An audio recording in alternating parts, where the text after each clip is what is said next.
And here we go on this first day of spring. It is March 20th, I believe, 2023. 6 o'clock straight up, which means it's time for Real Talk Memphis. Glad to have you with us. I am your humble host, Chip Washington. The gang is all here as well this evening, fired up and ready to go. Many people say, happy spring because it's the first day of spring. For me, it is a happy allergy day because I have really bad allergies this time of year, as many of us do, and we'll have to, kind of suffer through and deal with that. Of course, as we move through the course of time. I'm trying to decide whether or not, because I cut my grass every year, I cut it, and I'm getting a little tired of cutting it, and I'm trying to decide whether I want somebody else to do it, or me get out there and continue to do it. That's still a debate in my head right now. It's about 60-40 against. So we'll see how it all shakes out.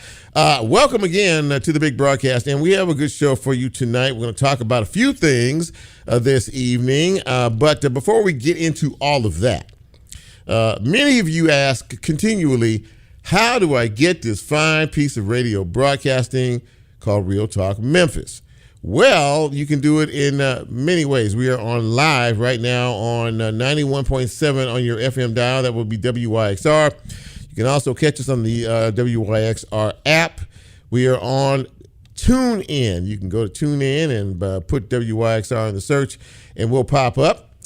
We do this little thing called Facebook Live, and we are on YouTube when the show posts on Tuesday. And speaking of, as we are a podcast, when the show posts on Tuesday afternoon, you can get us wherever it is you get your podcast. Now, there's nothing like live. We're on live right now. But if you happen to miss it, and you have a legitimate excuse for doing so, you can always catch us anytime, as I said, either on Facebook Live, on my page, or when the podcast drops tomorrow afternoon.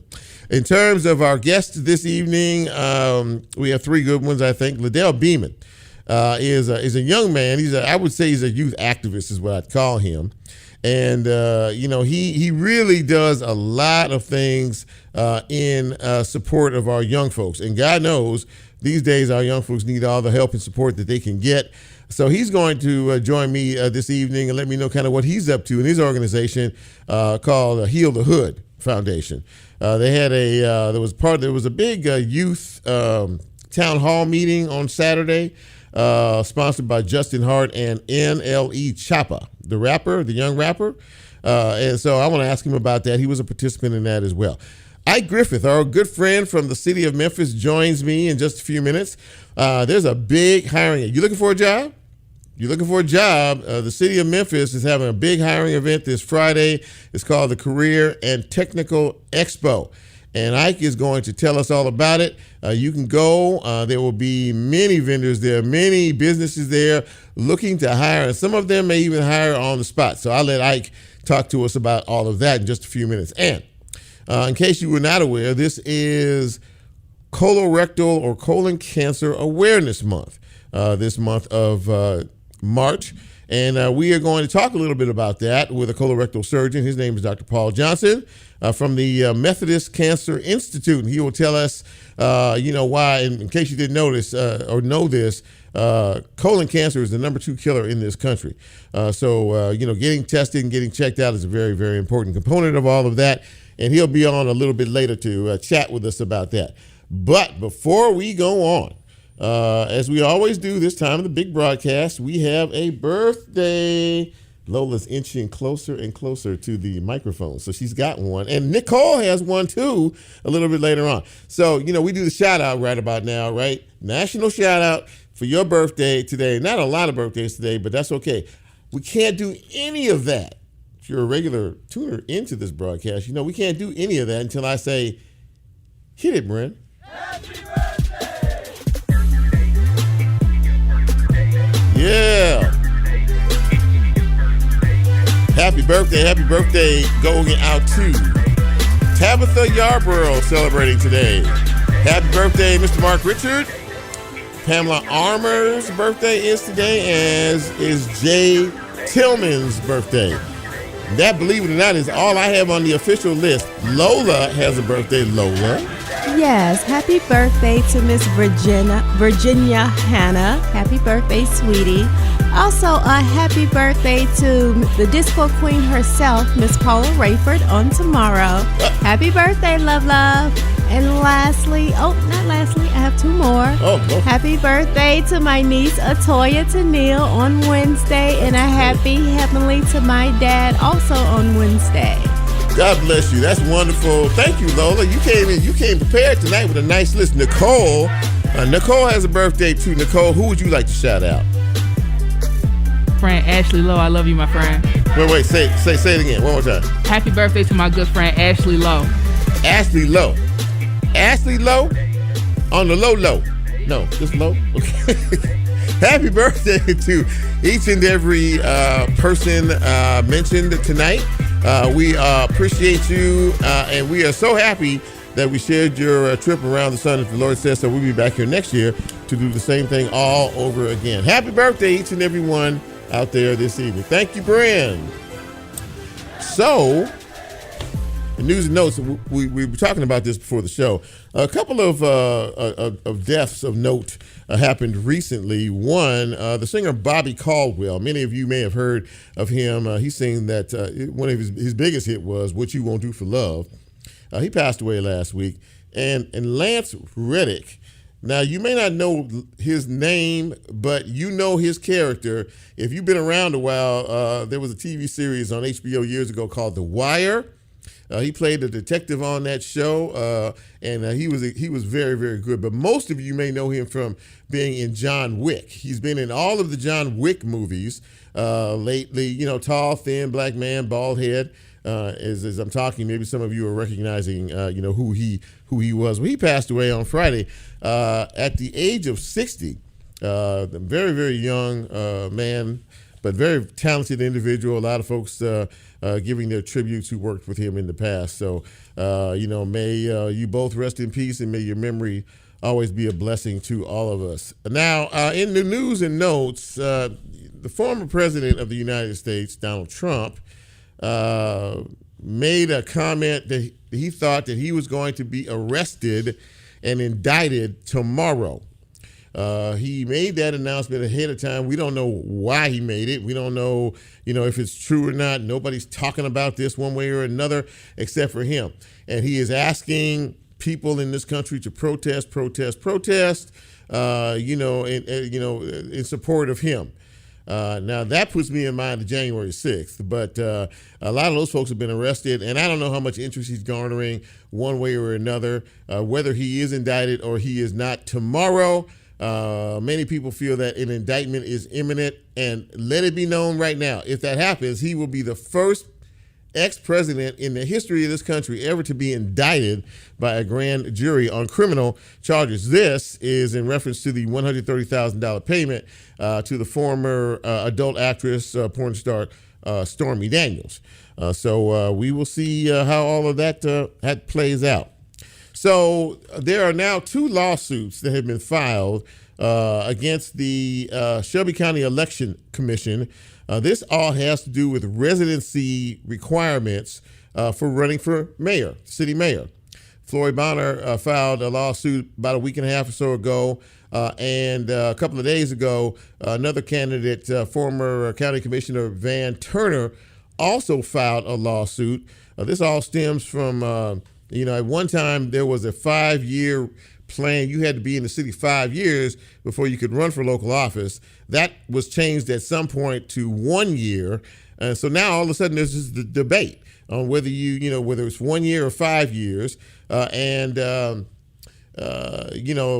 would affect Sheriff Bonner, who recently moved back into the city, and also Van Turner, and former Mayor Willie Harrington is involved in this as well. So we'll watch it and we'll see what happens. I think before it's all said and done, that everybody will be able to run in this race, and you will be able to decide whomever it is you want to vote for. I want to take us back to the Tyree Nichols case. A lot of officers, I think there were 6 total that were fired. Well, there was a police lieutenant on the scene that night. His name is Dwayne Smith, 25-year veteran of the police force, showed up after the fact, after all of the violence took place, did not, in the internal investigation, did not comply to a lot of the rules and regulations that someone who's been on the force for 25 years would know, did not get a lot of information from the officers at hand. He looked at Tyree Nichols as he lay dying on the ground and said he looked like he was high. He had ingested something and he was high. He was also the officer that supposedly went to the Tyree Nichols' parents' house, the Wells household, to inform them of what had happened with their son. He told the parents that his son was pulled over and stopped for a DUI, which was not true, at all. So a lot of mistruths going on there, and they asked to see their son, and he would not allow them to see their son, although he was literally, just a few feet away from their front door. So anyway, he decided that the day before he was set to be terminated, he resigned. So he resigned the day before they fired him, and a lot of people are upset about that. He did get his pension and the whole 9 yards. Of course, the attorneys are saying anybody who's complicit in this crime should pay for the crime, themselves. So we don't know how that's going to shake out, but that was kind of an interesting fact. Ja Morant has sat out his 8-day suspension from the league. He is eligible to play again. They have a game tonight, they meaning the Grizzlies. He will not play tonight. But he has been cleared to play. And now let us hope that as we move forward, he has learned a lesson. And his actions will speak louder than any words he could possibly say. So we're pulling for you, Ja, and hope that, as you guys get ready for the playoffs, it's full steam ahead. Very disappointing effort for the University of Memphis Tigers that happened on Friday night. I'm sure many of you watched. They lost a heartbreaker to Florida Atlantic 66-65. So their dream of the big dance and moving on is over, but they had a great season. And, we can just, get ready and get locked and loaded in for next year. One final note about spring. This is spring. This is the first day of spring. I read that if you are a Dairy Queen fan, you can go to Dairy Queen and get you one of those little small, those little strawberry, the vanilla cones, right? The little whipped. Is that what they whip? They kind of out of the machine. It's yeah. So anyway, you can get one of those free. I don't know why. You can get one free. Is there even a Dairy Queen in this town anymore? Is there one around? I think there's one definitely. We need to do some research on that to find out. So. Yeah, if you really you're jonesing for some vanilla ice cream, head out to Dairy Queen. All right, that takes care of the news and notes on this Monday evening. We're going to take our first break, and when we come back, we're going to talk to our good friend Ike Griffith about a big event the city is hosting on Friday. You don't want to miss it. This is Real Talk Memphis. I am Chip. Hello to you. Quick break, right back.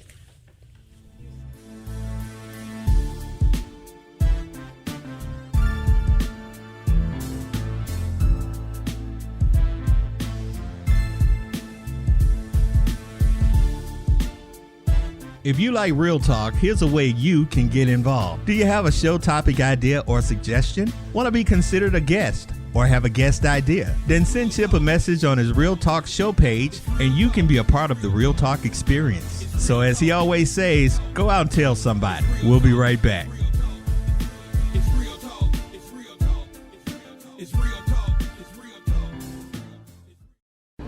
WYXR is supported by the Orpheum Theater Group, presenting Storyfest, April 13th and 14th at the Halloran Center. This two-day festival showcases the voices of Memphians. An intergenerational group of participants from across the city have collaborated with the Orpheum to share their stories in their own words. More information at orpheum-memphis.com.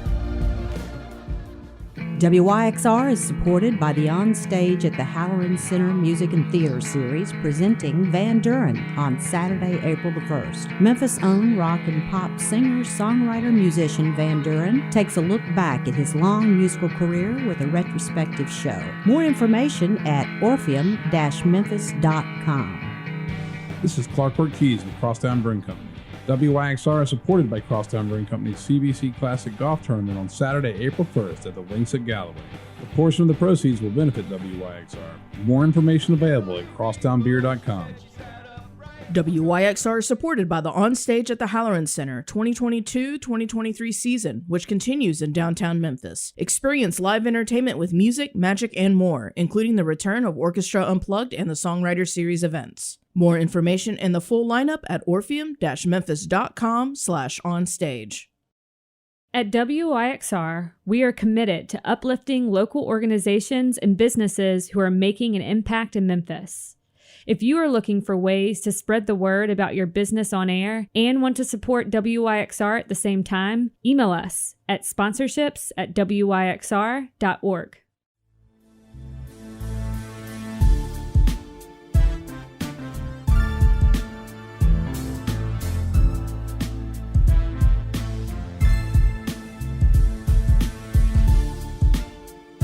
Get Real Talk on the TuneIn mobile app under WYXR, and he's now streaming live on Facebook. And you can also catch a rebroadcast on YouTube. Just put WYXR in the search box and hit subscribe. Now back to more Real Talk with Chip Washington.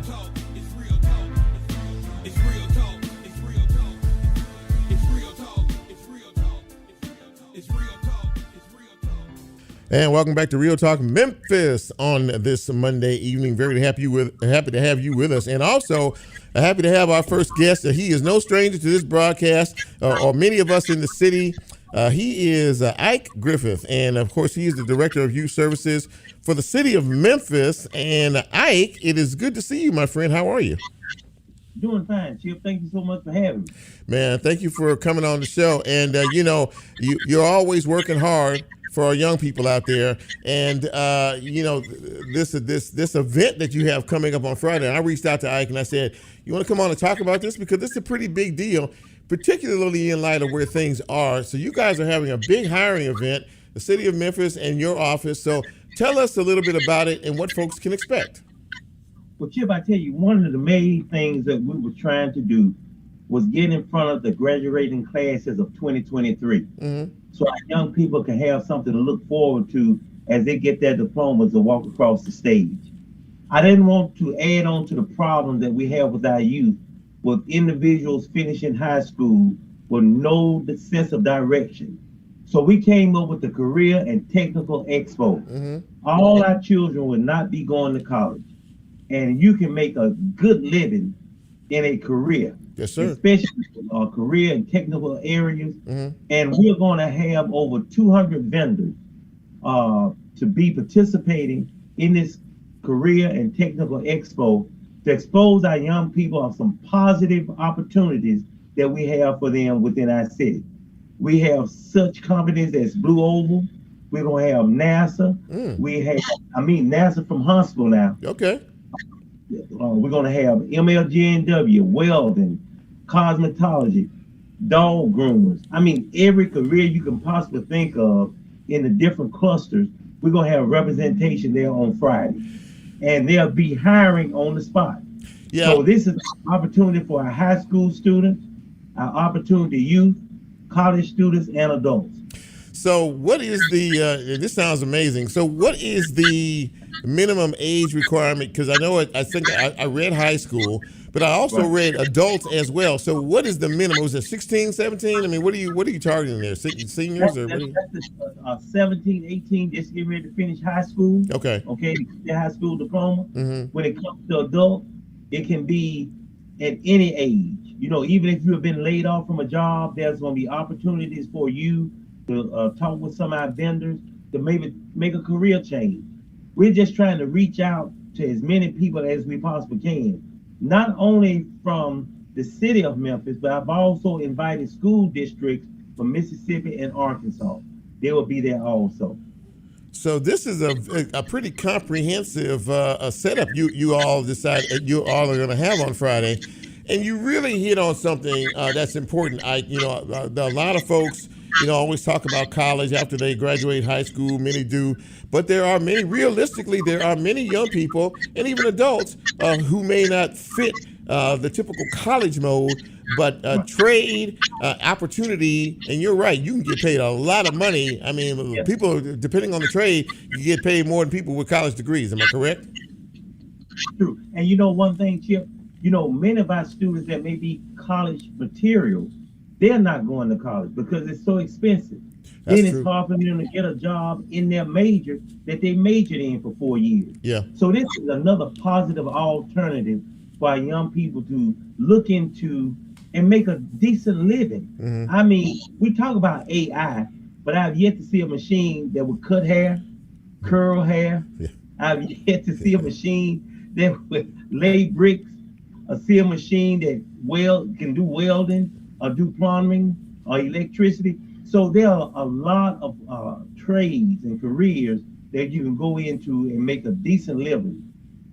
One of the things that we hear a lot, and we hear it every year, and I know you do too, is, these kids don't have a lot to do during the summertime hours, and during the summer period. But I know you guys are working very hard to try to change that and shift that paradigm a little bit. Talk a little bit about really the jobs, job opportunities and job programs for a lot of our youth out there. Well, every summer we're going to have our summer program through the Employed program and the MAP program. Right. And we continue to do that. We had our registration back in December. We had our lottery. We're going to be servicing about 2,500 kids this summer. But this was another opportunity for those individuals who did not get a chance to register, who did not get a chance to be chosen in the MAP program and the Employed program, especially if you're a senior. Chip, we're losing too many of our young people, number one. True. And they're getting younger every day and committed to negativities that we see and hear about in our community. And this is a grand opportunity for our young people to embrace some of the positive opportunities that we have within our city. And I'm hoping that our parents that's out there will make our children do some things that we don't need to give our children choices on. Yeah. Number one. Yeah. We need to make them do. And it's so very important that parents get involved, make their children take advantage of opportunities in front of them. Because parents won't be with our children always, and children need to know that. And for a parent to see their child in the right direction is top priority and taking advantage of it. And I echo your sentiments completely and totally. Before I let you go, what's important here in terms of what happens Friday is not only the opportunity, but the presentation that these young people or these folks who are coming to meet with potential, employers should look like. Tell us how you think these folks should set themselves up, when you're walking into an environment where there could be a job on the table. Well, come looking the part as if you want a job, okay? Business attire, a good resume that can represent you when you're not present. Once you leave that interview table, leave a resume behind that represents you just as if you was standing or sitting right in front of that interviewee. Mm-hmm. My biggest thing is look the part. Your first impression is the last one. Mm-hmm. Okay? Know how to present yourself, speak from the heart, ask for the opportunity that's being offered to you, and hopefully you will get it. Don't come in there sagging, baseball caps turned backwards. I mean, you have just eliminated your opportunity. Mm-hmm. But if you at least come looking the part, clean, neat, know how to articulate, know how to present yourself, and be respectful, you may be granted that opportunity. See, Chip, you got to understand that some of these companies will hire individuals just with a high school diploma. Yeah. Now, we're going to have jobs that will require college degrees and what have you, and work experience and what have you. Mm-hmm. But at least finishing high school, come looking the part and as if you want that opportunity to fall in your lap. And it can be done. Absolutely, it can be done. Before I let you get out of here, give us the particulars. Where and what time is the event on Friday, and whatever folks need to know about this. Yeah.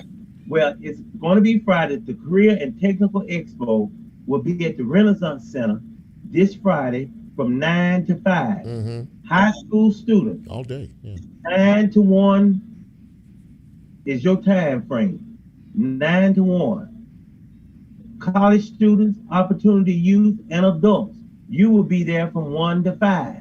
Okay? Mm-hmm. 9 to 1 is for our high schools because I know buses got to take our children back to school after the event. Sure. So keep in mind that not only Memphis Shelby County schools, but schools from Mississippi and Arkansas will be present. They will be bussed in. Okay. So we really want to get them out of the way so they can go back to their respective school for dismissal.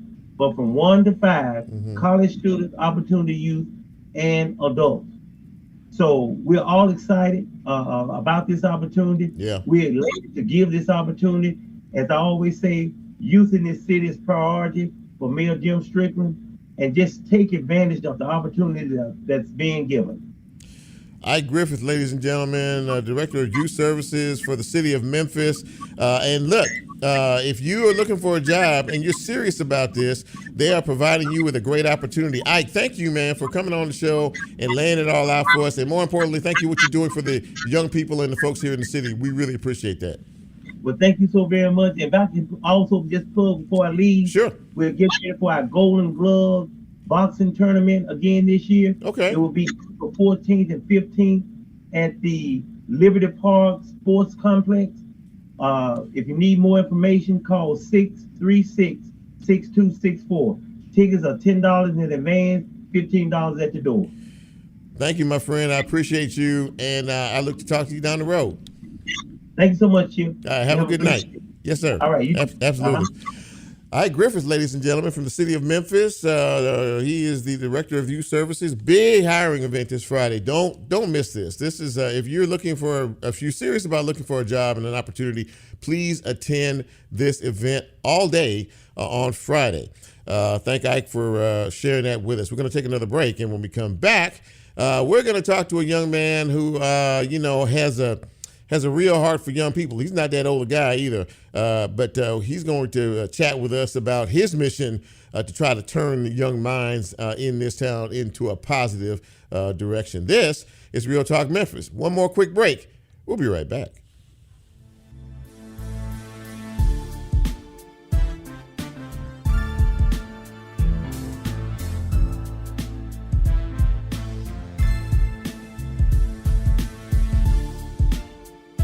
If you like Real Talk, here's a way you can get involved. Do you have a show topic idea or suggestion? Want to be considered a guest or have a guest idea? Then send Chip a message on his Real Talk show page and you can be a part of the Real Talk experience. So as he always says, go out and tell somebody. We'll be right back.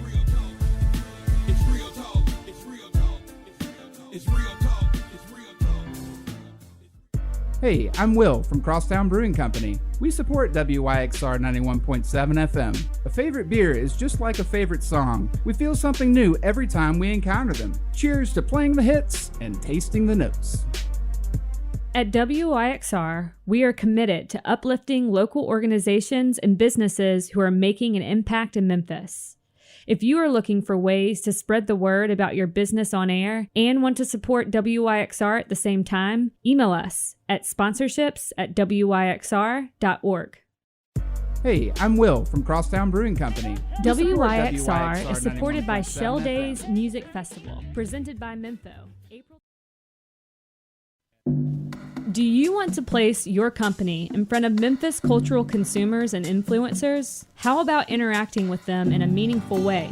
WYXR's second annual stereo sessions at the Memphis Listening Lab is back. We are looking for sponsors to support WYXR's exploration of unsung albums from the musical history of Memphis. For more information, email us at sponsorships@wyxr.org. WYXR doesn't go to sleep at night. We keep the music moving. Memphis music, that is. When our DJs clock out, our automation clocks in with music right from our community. Produced, performed, and written by Memphians, or in Memphis. Some are hits, and some are rarely heard, but they all tell the story of one of the world's greatest music cities. Visit WYXR.org for playlist and scheduling information. Email submissions@WYXR.org to let us hear your Memphis music. We may just play it.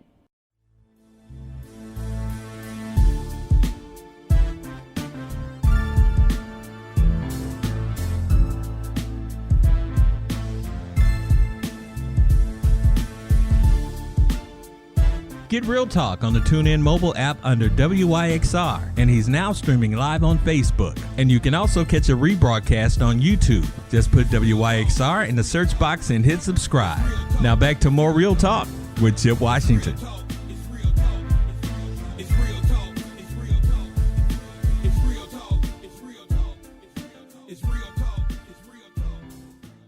And welcome back, ladies and gentlemen, to this Monday edition of Real Talk Memphis right here on 91.7 WYXR, Facebook Live, and we're kind of all over the place. And listen, we've had a conversation, we've had more than one conversation about our youth and where many of them going in the wrong direction these days.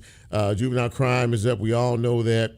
But there are many young people who are actually trying to do the right thing, and one of them is one I want to introduce right now. Proud to introduce him. His name is LaDell Beamon, and he is the organizer. He's the president and CEO of Heal the Hood Foundation, which is his foundation. And LaDell, it is great to see you again. How are you doing tonight?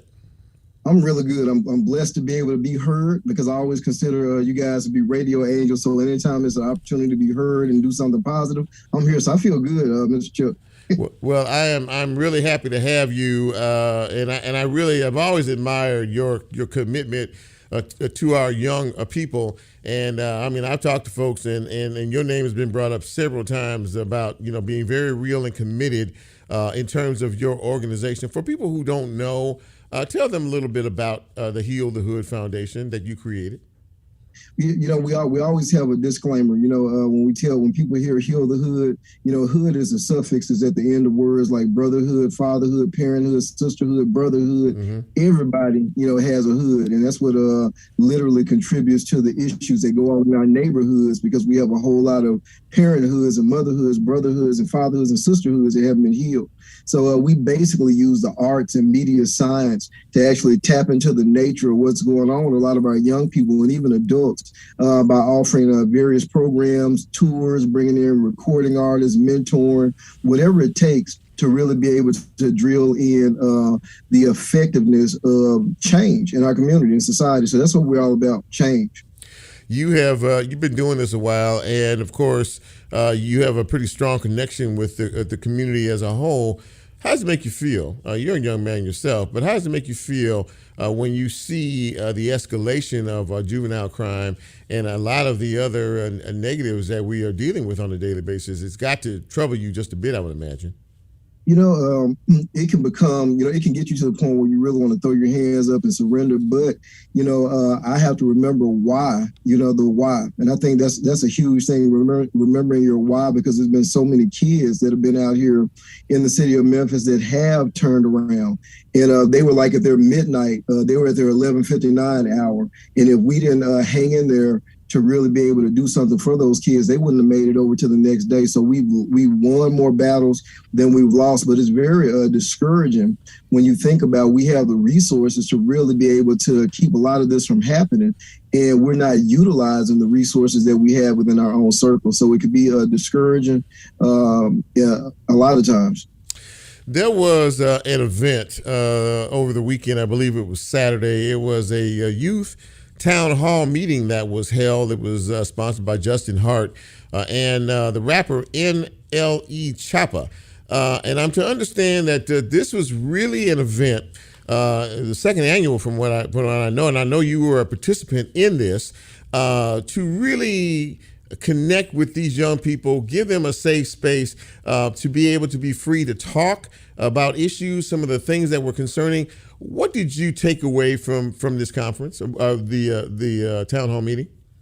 Yeah, you know what? I was very inspired, because a lot of times you hear the voices of the kids and to hear them being transparent about what's bothering them. And then with an NLE chopper, which I most definitely need to make sure that Justin connects you guys, because the thing is that NLE Chopper being 20 years old, it was refreshing to actually hear him state about what he wants to do with his music, about how he wants to, turn things around and just do things differently. And so when you hear a lot of young people that are coming up that are millennials that are saying that we recognize it's a problem and we want to do something about it, it liberated me, because now we're in agreement. It's that whole thing where 2 or 3 people come touching and agreeing, and on one chord, stuff happens. And so I think that I left with a sense of unity. I left with a sense of urgency, and I also left with a sense of knowing that something is about to happen.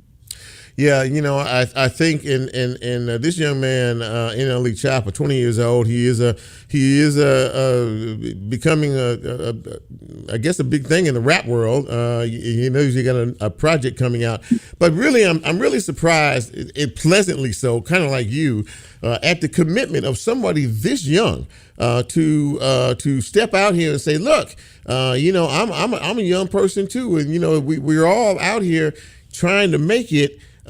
But really committing his time and his energy and his space to these young people to say, look, there is a better road. Look at me. Look at, many other people who are successful. And one thing I did take away from what happened on Saturday was that there were a lot of political folks. I saw 3 or 4 city council folks there and a lot of other community members. That had to make you feel good, because maybe they really wanted to find out what was going on with our young people. No? Yeah. And, to be honest, I know they listen.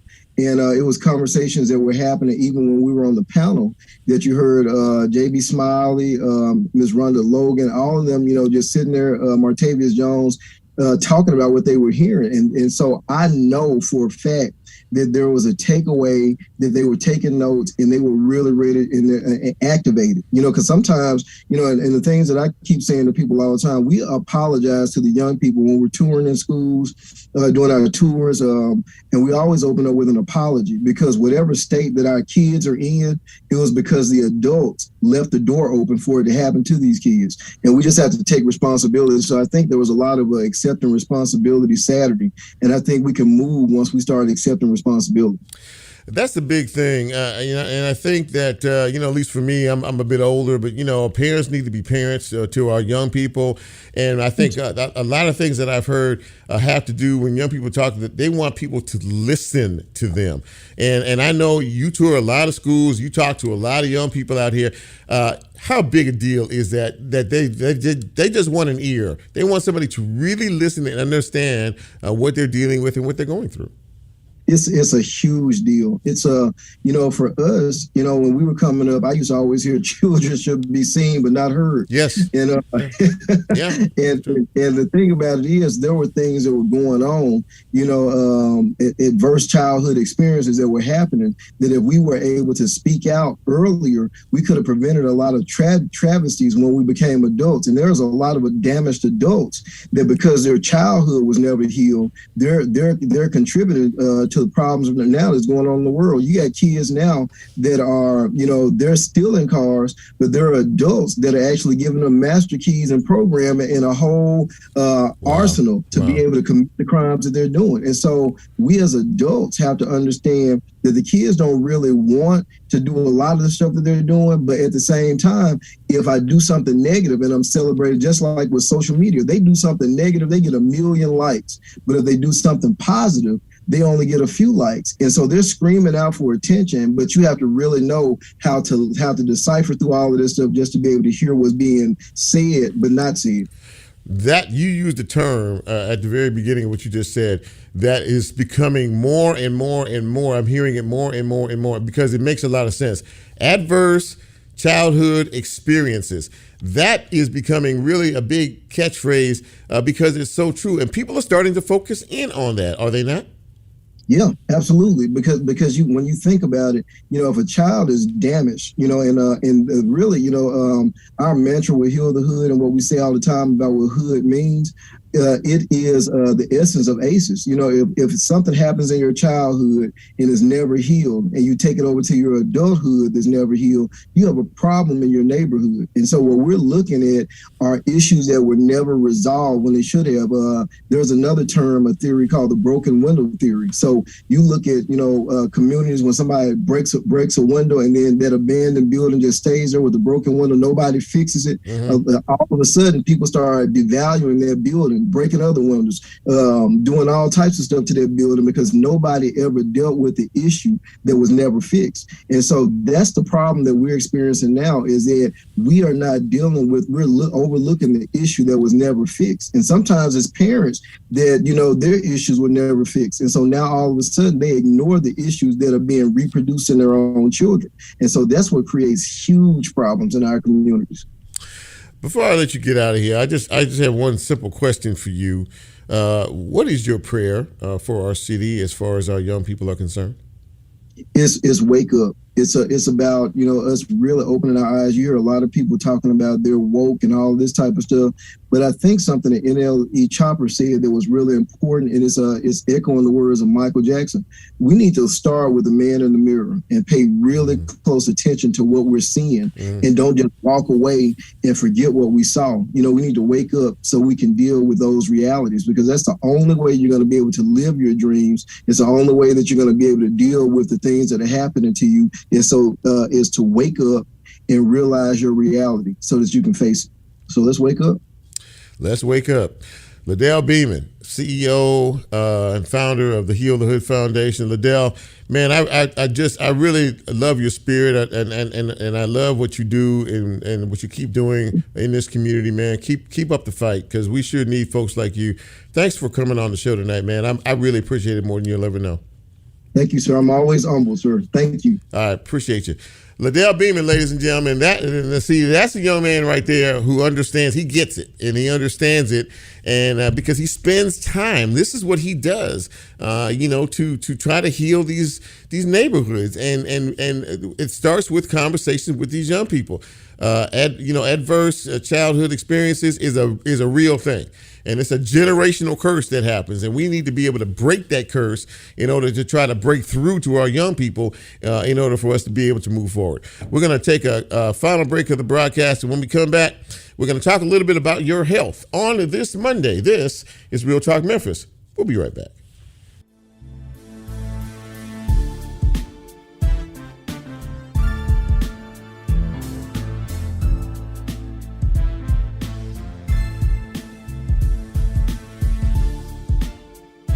If you like real talk, here's a way you can get involved. Do you have a show topic idea or suggestion? Want to be considered a guest or have a guest idea? Then send Chip a message on his Real Talk show page, and you can be a part of the Real Talk experience. So as he always says, go out and tell somebody. We'll be right back.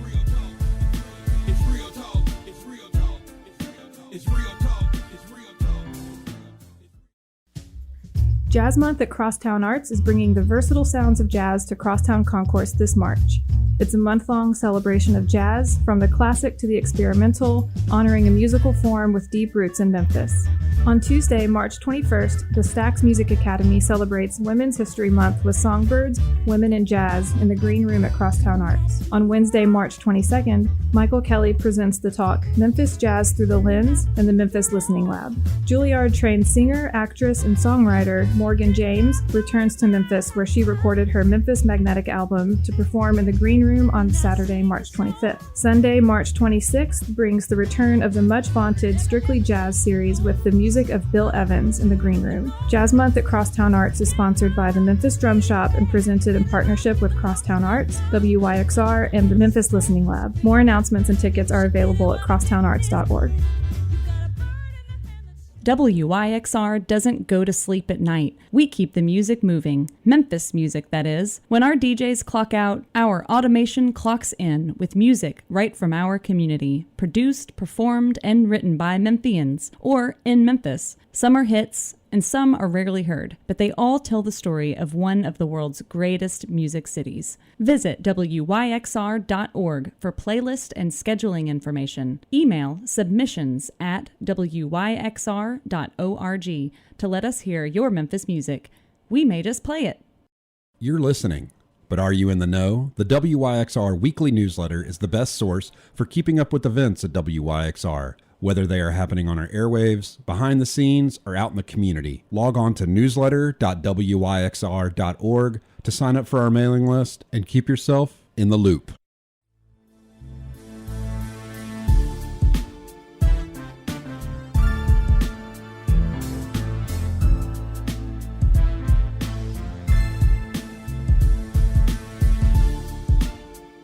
Get Real Talk on the TuneIn mobile app under WYXR, and he's now streaming live on Facebook. And you can also catch a rebroadcast on YouTube. Just put WYXR in the search box and hit subscribe. Now back to more Real Talk with Chip Washington.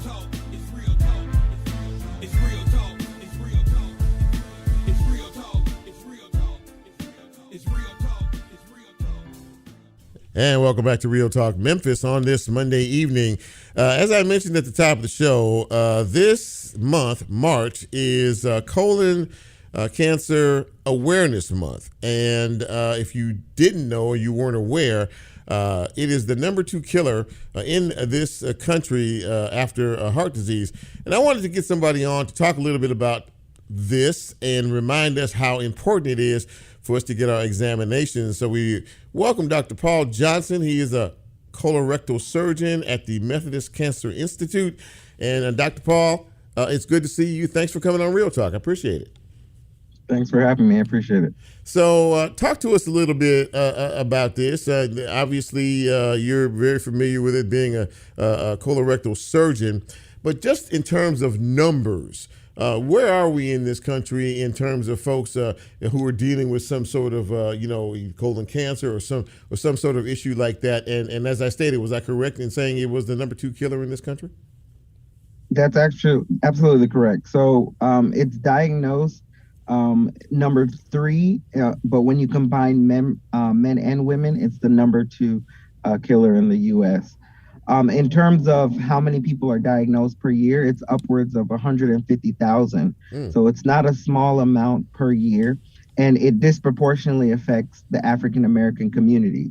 So up to 20, we're diagnosed at 20% higher than our counterparts, and we die from the disease up to 40% more than our counterparts. Wow, I did not. Wow, that's a staggering statistic. So why is that? What is that separation there? I mean, that's a lot of folks. And why is it more in terms of affecting us as a race versus other races? So one is healthcare disparities. It's something that is rampant in our community where we're not presenting for care early enough. The other thing is there is some dietary components to it as well, which we can talk about, the things that put you at increased risk for colon cancer. What are some of those things? I mean, we talk about that, and as you just clearly mentioned, diet does play a role in this. Absolutely. So obesity plays a strong role. There's inflammation that occurs with having excess weight. Consumption or overconsumption of red meats, alcohol consumption at excess, as well as smoking habits. Or smoking is pretty much the worst thing you can do for any cancer. Every cancer that is in the body is associated with smoking. So if smoking is something that any of your listeners are struggling with, it's something that they really want to seek help for, because smoking is pretty much the worst thing you can do for your body. So as you were talking, I was sitting here listening, and a lot of this, and I think you made reference to it, is really us not checking ourselves the way we do. But before you answer that question, the way we should, but before you answer that question, in terms of symptomatic issues, are there symptoms that one may get that might lead them to the doctor in terms of this? There are symptoms, but we want to make sure that we are recommending screening starting at age 45. And the reason I say that is because if you have symptoms of colon or rectal cancer, it's usually found in the late stage. So we don't, right. So it's colon cancer or colorectal cancer is usually what we call an asymptomatic disease until you get to those stages where it's really large. And then you'll start to get the abdominal pain. You might see bleeding from your rectum, or there might be changes in the shape or the color of your stool. So those things that we see are usually too late not in terms of treatment, but it's not an early cancer anymore. And what we do know is that if you catch these cancers early, you have a 90% 5-year survival rate. But if you catch them really late, it drops down to if it's at the stage where it's spread everywhere, it's like 14% 5-year survival. So you suggested that 45 is a year where you need to start to go get examined and go get checked for this. If you have the examination and it shows that everything is looking good and relatively clean, how far between appointments or checkups is that time frame? It's a whole 10 years, and that gives you an idea of how long it takes from a polyp, and that's the benign little outgrowth in the colon or rectal wall that we can take out during the colonoscopy. It takes a long time for it to progress from that level to a cancer, and that's why we're able to say come every 10 years if there's no signs of anything that was concerning on your colonoscopy. As time has moved along, technology has moved along as well. So what was once something that folks did not want to deal with because of the discomfort of it, medical technology has come a long way. Are we still as hesitant as a people, from what you see, are we still as hesitant as we once were to go and get a colon examination? Unfortunately, yes. A lot of times, the most dreaded thing for most people is the prep, and that's where you had to drink a large volume of some fluid that was not very tasty. We've progressed. Now we have pills that you can take. You just drink lots of water with those pills, and you can prep that way. We also have smaller volumes. Still not great tasting, but at least you can get it down pretty quickly. And then there's other options like the one I give to my patients, which pretty much tastes like whatever you're mixing it with. So it's we've gotten better with making these preps more palatable. In terms of our community, we do have issues where we have machismo saying, oh, we don't want anybody back there. But what I tell my patients, especially my male patients who say that, I say, well, if you do have cancer, that's the first thing you're going to get is a colonoscopy, because we need to see we have to name it, to put a name to it, to say what kind of cancer it is. So you're going to get a colonoscopy, and it's better that you have gotten a colonoscopy as a prevention. And the adage that 1 ounce of prevention is better than cure is absolutely true when it comes to colon cancer. Yeah, this is something that we don't really talk a lot about, as a society. But I mean, the number that you gave at the beginning was staggering to me in terms of just the disparity between the races and how much more susceptible. Now, and I think for me, the biggest takeaway from this is that we as a people are much more susceptible to getting colon cancer than anybody else on the planet. And that's something I'm sure that you spend a lot of time talking to folks about. We do. And so it's important, especially when we recently lost one of our Black Panther, right, to colon cancer. True. So Chadwick Boseman recently died at a very young age. And unfortunately, that's the trend that we're starting to see as well, where once it was 9 out of 10 people were being diagnosed and they were over the age of 50. Now, 1 in 5 of diagnoses are under age 55. So there's been a shift in terms of what ages we're now seeing colon cancers being diagnosed. Well, listen, man, I want to thank you for coming on the show tonight and giving us some really solid information and, letting folks know that this is nothing to play with. This is a very serious situation or can get a whole lot more serious if we don't take the necessary precautions. Dr. Paul Johnson, colorectal surgeon from the Methodist Cancer Institute. Thank you, Paul, for coming on the show. I really appreciate it. No problem. My pleasure. All right, take care. That was good information, ladies and gentlemen. And I hope that if you are one of those hesitant folks, you take and heed his advice and go get looked at and go get checked. Great show tonight.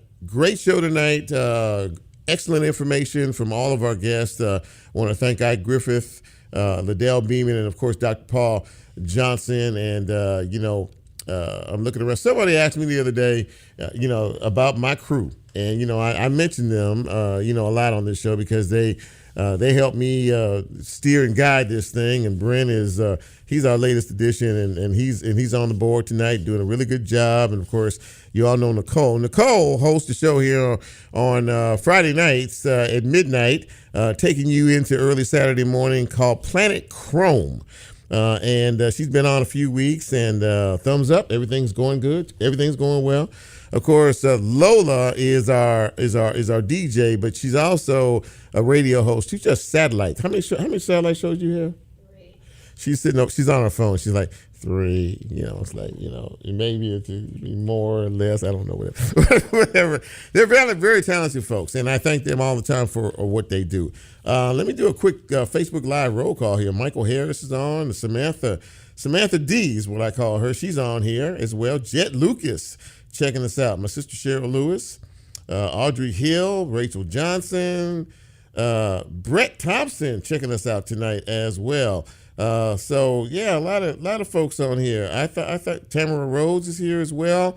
Listen, Alan Crone, I think, was on here earlier. I don't know if he's still on here, but thank you all for checking us out. And listen, as I say all the time, if you like what we do, as Brent plays us out, let people know about Real Talk Memphis. We aim to please here each and every Monday evening from 6 to 7 p.m. Central, depending on where you are catching us. Again, like, follow, share, subscribe to our program, to my page. Send me show ideas, guest suggestions, the whole 9 yards. I'm open to all of that. Most importantly, thank you. We appreciate it very, very much. So for Brent, for Nicole, for Lola, and for Chip, thank you for being here. We are out. See you next week.